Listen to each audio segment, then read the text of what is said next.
Welcome to Season 7 of Open Forum in the Villages, Florida.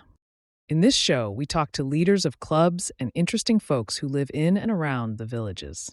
We also talk to people who have information vital to seniors. You will get perspectives of what is happening in the Villages, Florida area.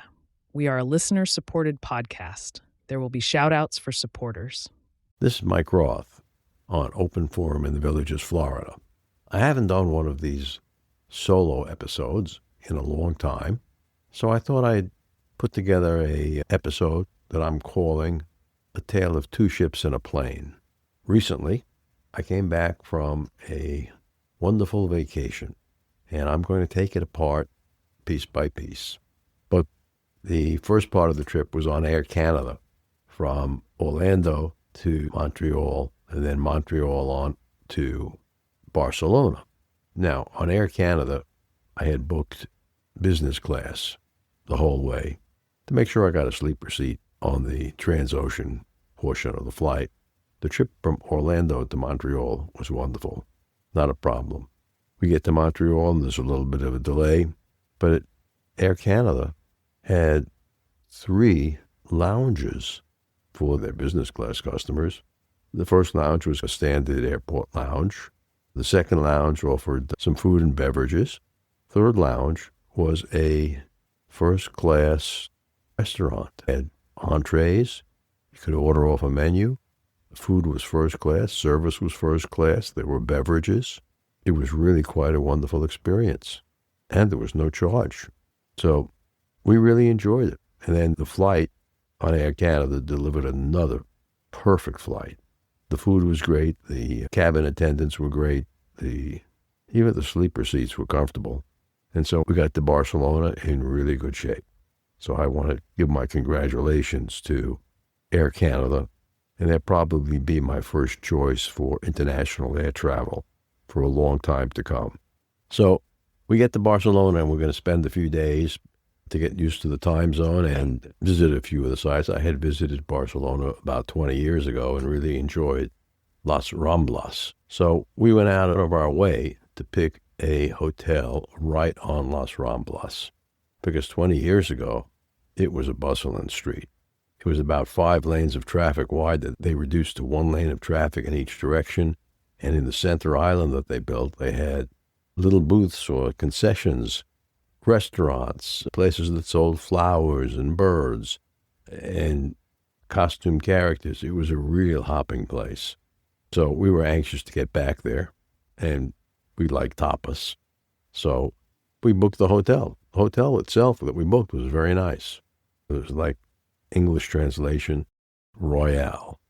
And although the rooms weren't royal, it was very nice. They had a great breakfast, which we included in the price of the hotel. We booked it through something called Princess Promotions, which is something that Princess sold us on their last cruise.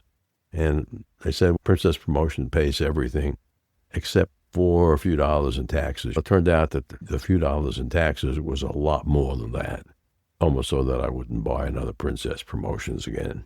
And then we still have 5 days left. So we spent 2 days in Barcelona. Unfortunately, Las Ramblas was under total reconstruction. So almost all of the vendor booths that I loved were gone. The street itself was torn up and being repaired brick by brick. So we enjoyed Barcelona. We saw a few sites. We went to a house that Gaudi completely redid, and it was a wonderful experience. It was a short walk from the hotel. But the experiences that we expected to have on Las Ramblas never happened. On the second day, we asked the concierge at the hotel what the best tapas place was. And he gave us the name of a place that was around the corner on a very narrow street. It was like I thought a local bar. But the food in there was absolutely fantastic. So we enjoyed that. And the reason we picked this particular Princess cruise out of Barcelona was that it was the maiden voyage of a brand new ship, about a 4,000 passenger ship called the Princess Star, which was the sister ship to the Princess Sun, which we had gone on last December and really enjoyed. And we had our hopes high. We were a little bit worried about being on a maiden voyage because things can go wrong and maybe the ship won't even sail. But the ship did sail. The check-in process was flawless. Princess sent us our medallions, and we had the sanctuary class. And so medallion came with a letter that said, when you get to the terminal, that you need to go in the green lane. Okay. So we get to the terminal. There's a little bit of a line, 5 or 10 people. We get to the green lane. There are fewer people. And we get rushed through that real fast. We hardly had a chance to stop. We stopped at a check-in desk. They checked our passports and boarding passes, and lo and behold, we're walking on the ship. I think the whole thing was less than 20 minutes. So it was really a fast boarding process and very trouble-free. The ship was almost a mirror copy of the ship we had been on in December, but it was better in several respects. And the stateroom that we had was very nice. We had a balcony in the sanctuary class so that on the ship, naturally we could eat in any of the restaurants or the specialty restaurants, but there was a special restaurant just for sanctuary guests that probably held 50 tables. And it was a very nice restaurant. I don't think we had a dinner in the main dining room. We did have a couple of breakfasts there because the sanctuary wasn't open that early. We were very happy with the service and the food in the sanctuary restaurant and the specialty restaurants that we ate in. The overall dining experience, even in the food court, and I forget the name that they use on it, was excellent. We went to many ports. I'll talk about a few of them. The first port we went to was Marseilles. We had never been to Marseilles. And we get to Marseilles, and they tell us the ship is so big we have to dock at the freight terminal, container port. And we get off the ship, and they put us on a bus to go for about 4 miles to get to the end of the dock. So we take the bus ride. We're driving along the bus ride about halfway, and we're looking out at the scene in the port, and there's a Norwegian ship in dry dock. We didn't realize it was dry dock at first. There were just a lot of cranes all over it. And then we look up at it, and we see, gee, it's the Norwegian Jewel. That's the ship was supposed to take in about 2 weeks to come back to America. And we didn't think anything of it. We figured it was just really in the port, letting off passengers on another cruise. When we come back, after we had visited a few places in Marseilles, we didn't get far out of the port. I'll go over that experience in a minute. But on the way back, we took a closer look at the ship, this Norwegian Jewel that we were going to be on, and there were no lifeboats on the ship. All the lifeboats were on the ground. Apparently, they have to be replaced every 20 years. So when we get back to the ship, I grabbed my phone and sent a text message over to my travel agent who'd booked us on the Norwegian Jewel, and I said, hey, is the ship going to actually be ready on the 15th of October when we're ready to come back to the States? And he said, oh, yeah, no problem. Luckily, he was right. The ship was ready. The part about no problem was a little bit of an overstatement. Anyway, so we're in Marseilles, and the bus drops us off at the port, and there's a little, I'm going to call it a tourist area, but there's an old church. So the first thing we do is we walk up about 50 steps to go through this old Catholic basilica. It was beautiful. It was under construction. It was free. I couldn't complain about that. We got through that in 15 minutes, maybe 20 minutes. And then we walked down into this tourist area, and they had a museum of illusions. It would have been interesting because I had gone through one about a year ago in Orlando on International Drive. And I like optical illusions and stuff. Anyway, it was closed. So we go further down, and there's another very strange-shaped museum with a little man-made lake in front of it, a waterway, with a strange boat. And we go over there, and we say to the lady at the ticket counter, what kind of exhibit is this? And she says, oh, it's newly discovered cave drawings from prehistoric times. And I go, what? I never heard of it. And we go in, and we pay for it, and they put you in a little 4-person, I'm going to call it a boat or a cart, and it was like a Disney ride because they put you into this cart and they take you down into the caves that were discovered and explored in the 1990s. They reproduced the caves on the interior walls, and you could see reproductions of these cave drawings that were 10 or 15,000 years old. And there was animals and horses and all kinds of things. It was terribly interesting. And so after you get out of the little boat, they show you the typical tourist film. And then you're in a museum, okay? And the museum is displaying animals that I had never seen before, because these are the way the animals would have looked based on the skeletons that they found. And we found that museum to be terribly interesting. We probably spent an hour and a half there, worth the time and money. The little boat that we saw was a reproduction of the diving boat that the guy who found the cave drawings used, and he accidentally found these cave drawings. So he was a scuba diver using scuba equipment because it was an underwater cave. You had to go into the cave. It was filled with water. And then you came up, you were in the middle of I'm going to call it a lake inside the cave because of the tides, because it was a tidal cave. And he started seeing these drawings. And some of them were really quite amazing. They had a whole series, an area where these prehistoric men had put their hands on the wall or the ceiling of the cave and blown smoke at their hand.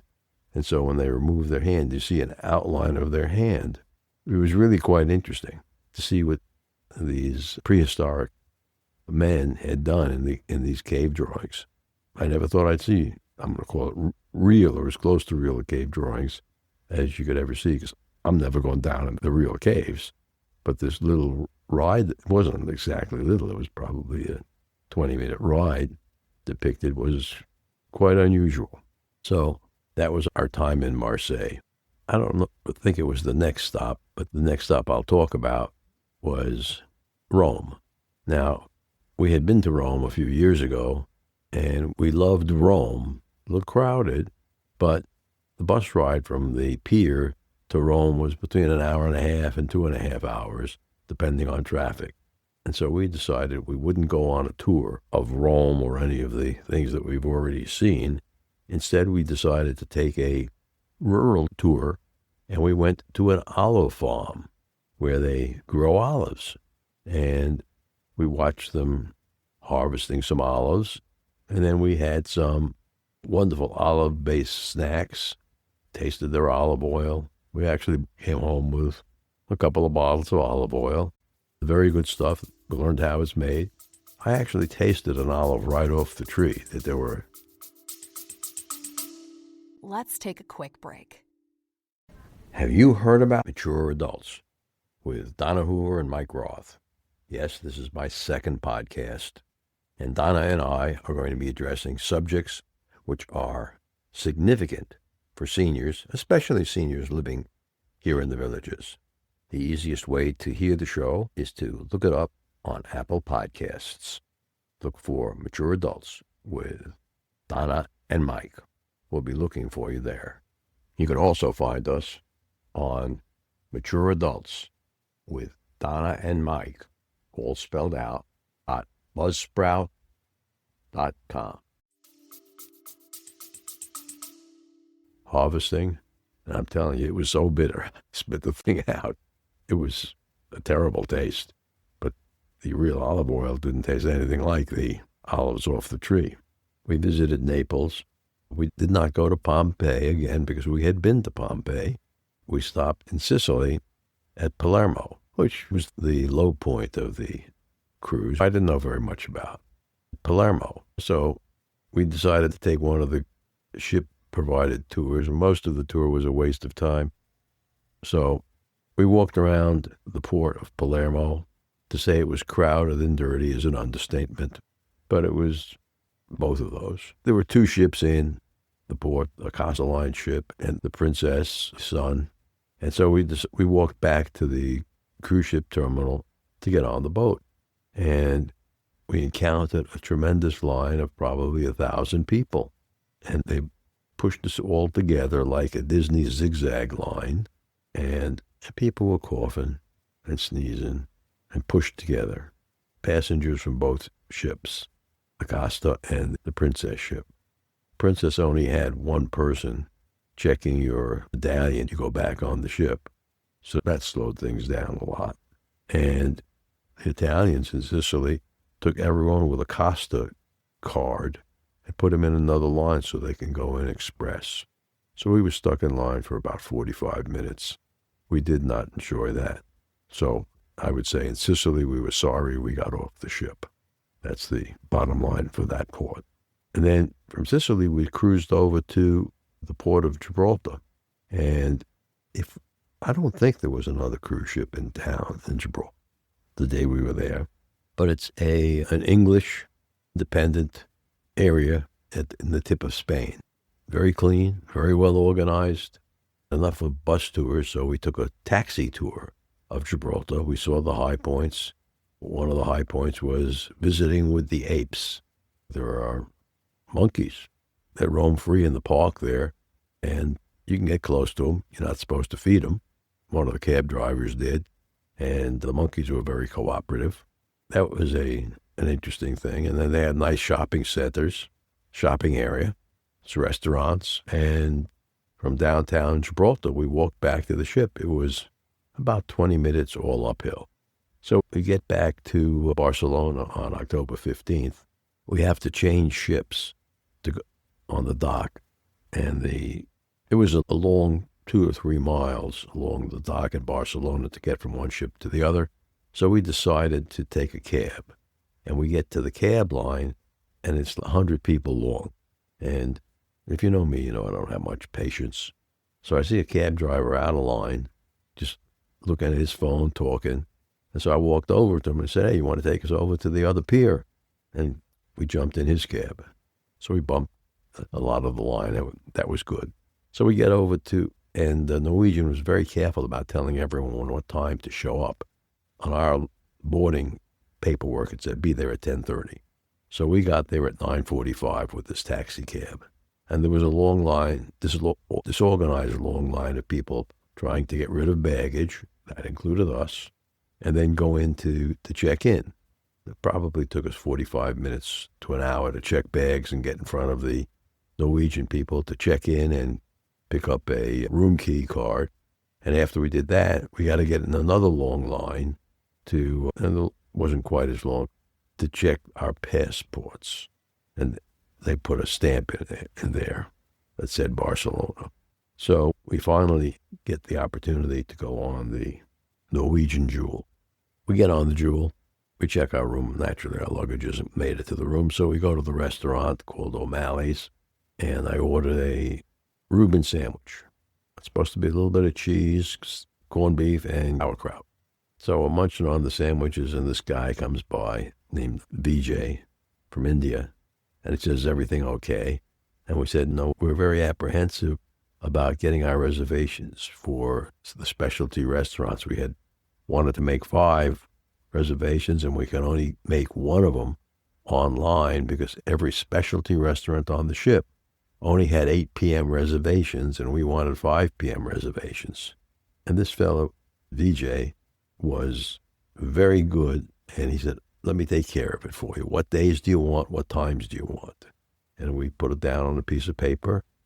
We were munching on our lunch. By the way, on the Reuben sandwich, there was one thin slice of corned beef, probably the strangest corned beef I've ever had. We could have taken the Star home, or we would have had to stay in Lisbon or someplace else in Spain for another week. And we didn't want to stay away for another week. That was honestly a mistake. The cruise from Barcelona back to Miami was supposed to have a stop in Lisbon, Cadiz, Portugal, and then in the Azores. Before we started the trip, Norwegian canceled Lisbon. We wanted to visit Lisbon again, and they provided us no compensation for cutting Lisbon out of the itinerary. Cadiz was very nice. We visited a family-owned winery about 30 miles inland, where they made us a nice lunch, and we actually cooked it with their instructions, sampled their wine and brandy, brought some of it back. And the Azores was, we've been to the Azores. People who took the long tours on the bus to go out to the lake and see this wonderful lake in the mountains. It rained. Luckily, we stayed in the port. We had a good time in the port, got back on the ship, and the ship leaves. Oh, a couple of people didn't make the ship. I don't know what they were doing, but they didn't get on, and maybe that was good. So we get out of the port first night. We have a bad history of when a cruise ship changes captains.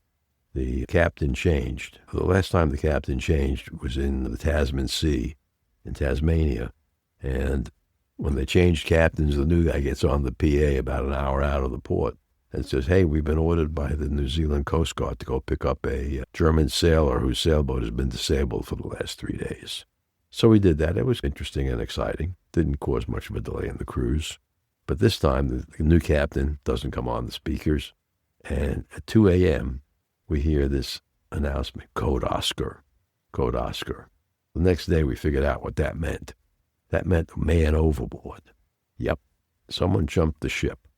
And for 10 hours, between 2 a.m. and noon the next day, the ship sailed in circles around the area where the guy jumped off the ship.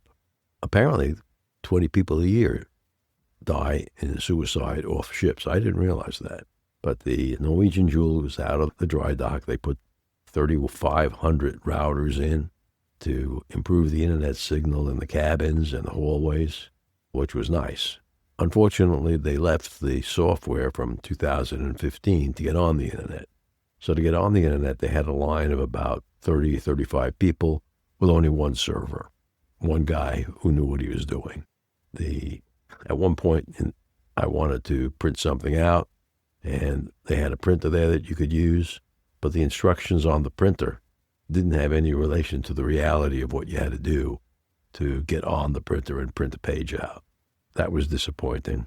The Brazilian restaurant on the Jewel was absolutely fantastic. The food was phenomenal. The French restaurant was so good we ate there twice. The other specialty restaurants I'm not going to talk about. The food in the main dining room was only fair from a village's standard.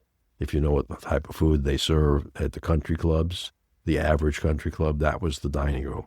The dining room was called the Tsar's Palace, and it was a gigantic room decorated as if it was a Tsar's palace. It was gorgeous. The men's room didn't say men on it. It said Tsar. And then it had a picture of a Tsar, and the women's room had a picture of a Tsarina with a crown and nice restaurants.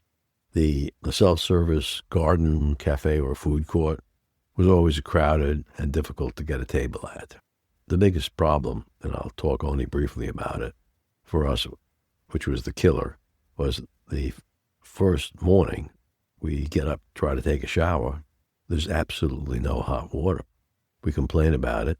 Second day, we have no water until 9 a.m., and then it was only very hot or very cold. Third day, we have either very hot water or very cold water, nothing in between. Fourth day, they replaced the regulator unit, and that didn't fix the problem.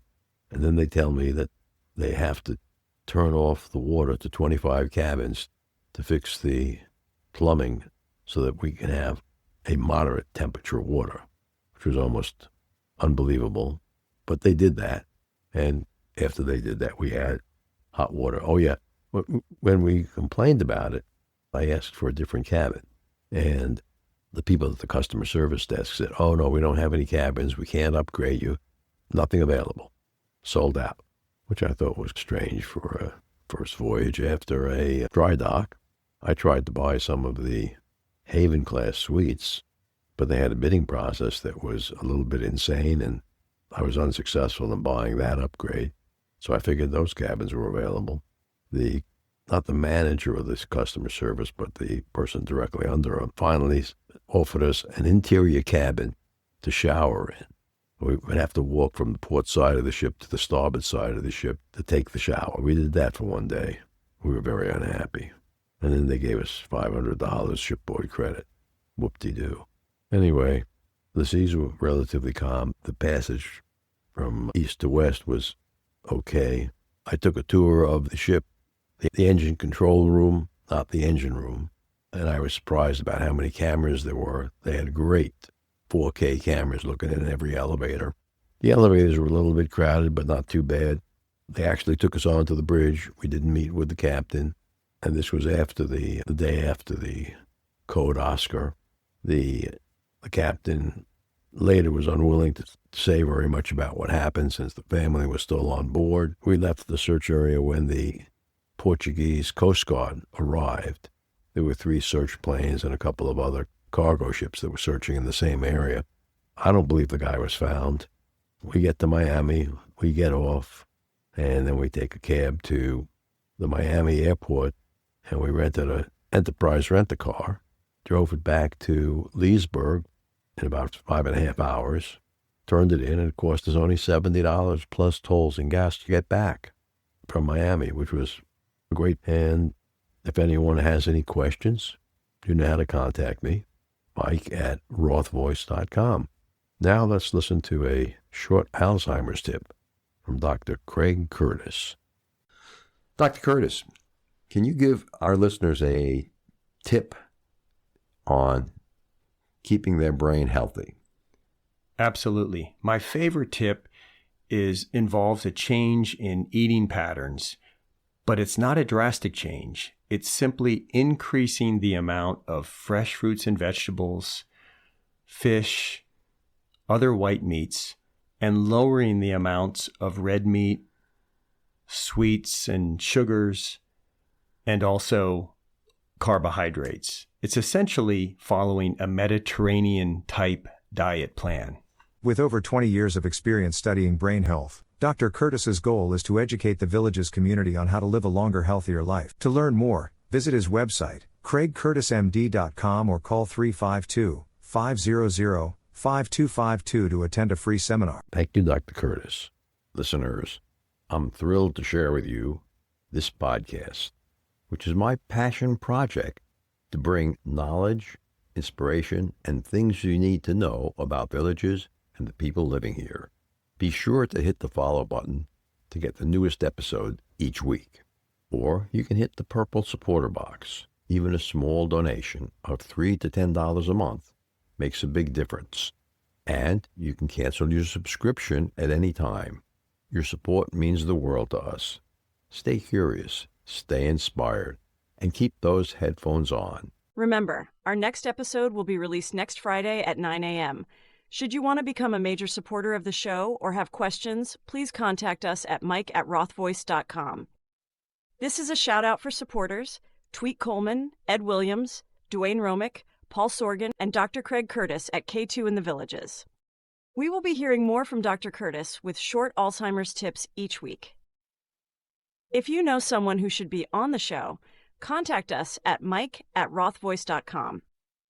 The way our show grows is with your help. Text your friends about this show. If you enjoyed listening, or just tell your friends about the show. We thank everyone for listening. The content of the show is copyrighted by Roth Voice 2025, all rights reserved.